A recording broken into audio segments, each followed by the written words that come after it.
Bonjour à tous, je crois que nous nous portons tous très bien, je me porte aussi à merveille.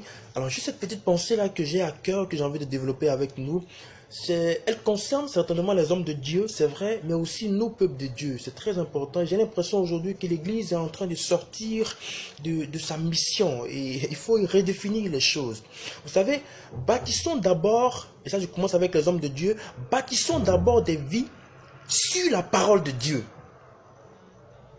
C'est-à-dire amener des vies à se rapprocher de Dieu, mais à ressembler un peu plus chaque jour à la personne de Christ. Et non s'acharner à bâtir des vies qui sont accros qu'au miracle. Vous savez, un miracle sans une bonne sémence pour la personne qui l'a reçu est un danger. Parce que nous sommes en train de tuer l'âme de beaucoup de personnes. Le miracle augmente la foi, c'est vrai. Le miracle nous permet de croire que Dieu existe. C'est vrai qu'il y a un Dieu qui est capable de faire des choses extraordinaires, qui n'a point changé. Des fois, quand on perd la foi, Dieu permet qu'une chose extraordinaire, que nous puissions expérimenter une chose extraordinaire, afin de nous rapprocher encore plus de lui. C'est vrai, c'est vrai, c'est vrai, c'est vrai. C'est vrai, c'est vrai. Mais le miracle ne sauve pas. Le miracle ne sauve pas. C'est plutôt l'obéissance à la parole de Dieu accompagnée d'une vie de consécration et de sanctification. Voilà ce qui doit faire l'objet de nos différents messages. Même lorsqu'un miracle a été fait en amont. Alors il faut revoir la base de l'enseignement que nous donnons. Combien de personnes aujourd'hui, dites-moi, combien de personnes aujourd'hui ont expérimenté des choses extraordinaires? Mais quelle a été la suite?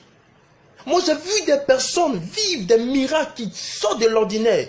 Mais j'ai été choqué de voir ces mêmes personnes-là, même pas 2 jours après, repartir dans l'ancienne vie dans laquelle elles étaient, ces personnes-là. Repartir dans l'ancienne vie. Pourquoi? Parce que derrière le miracle, il n'y a pas une sémence qui permet à l'âme de pouvoir bien concevoir le miracle que cette personne a eu à recevoir. Combien de personnes aujourd'hui nous voient dans nos différentes assemblées quand on fait le temps de prière? Ces personnes-là tombent. Oh là, l'onction était là, c'était chaud. Mais quand ces personnes-là se relèvent, aucun changement, aucune transformation, comme s'il n'y avait rien qui s'était passé. Rien qui s'était passé. Et on passe des heures et des heures et des heures en train de faire miracle. Mais moins de temps pour s'aimer, je dirais, dans la vie de ces personnes-là. Dans la vie de ces personnes-là. Parce que c'est la parole de Dieu qui transforme. C'est la parole de Dieu qui change. C'est la parole de Dieu qui permet à un cœur de se rapprocher de Dieu.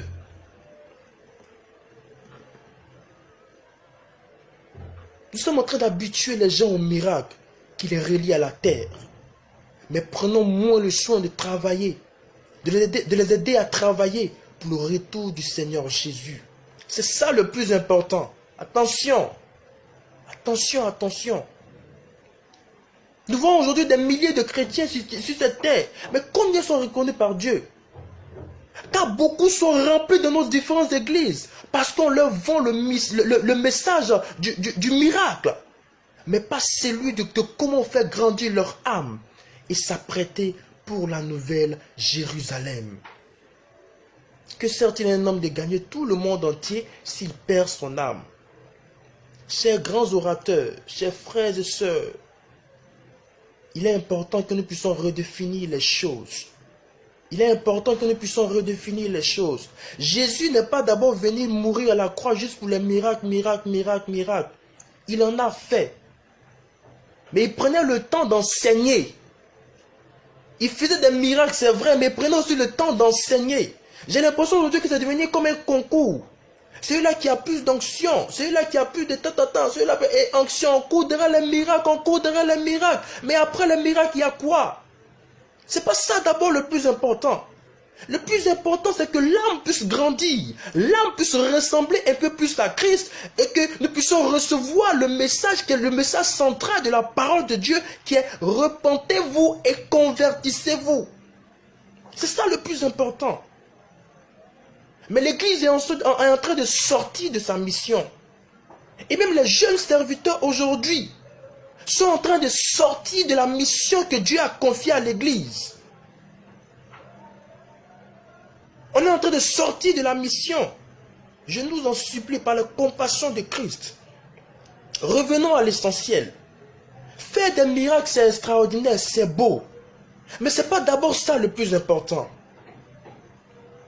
Prenons le soin de préparer la vie, préparer le cœur chaque jour au retour du Seigneur Jésus. C'est ça le plus important. C'est ça le plus important. Moi, je préfère vivre dans la sanctification et expérimenter moins de miracles.